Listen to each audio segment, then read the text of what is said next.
యువగళం అంటూ నిరుద్యోగ భృతి 3000 అంటూ మీరు చేసిన ప్రచారం ఎంతమంది యువతలో ఆశలు రేకెత్తించిందండి? ఈ రోజున ఆశలన్నీ నీరుగారిపోతున్నాయి.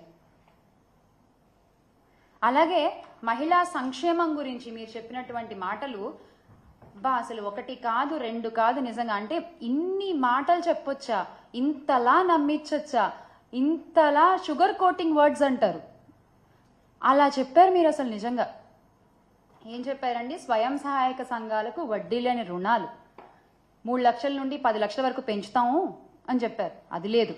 ప్రత్యేక పథకం P4 మోడల్ మహిళలను ఆర్థికంగా బలోపేతం చేయడానికి చర్యలు, అది లేదు.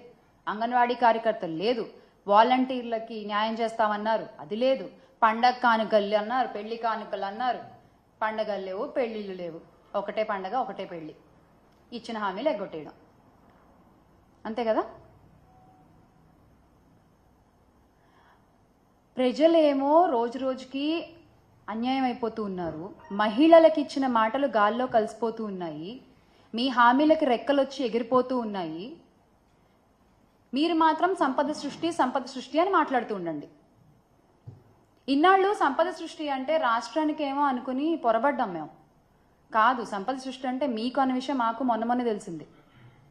Congratulations on being the richest CM గౌరవ ముఖ్యమంత్రి చంద్రబాబు నాయుడు గారు. సంపద సృష్టి అంటే ఇదా? ప్రతిదాన్ని ప్రైవేటీకరణ చేయడం, జగనన్న ఆధ్వర్యంలో ప్రవేశపెట్టిన అన్ని పథకాలని ఈ రోజు మీరు ప్రైవేటీకరణ చేస్తున్నారు, ఆరోగ్యశ్రీతో సహా. ఏంటండి అది?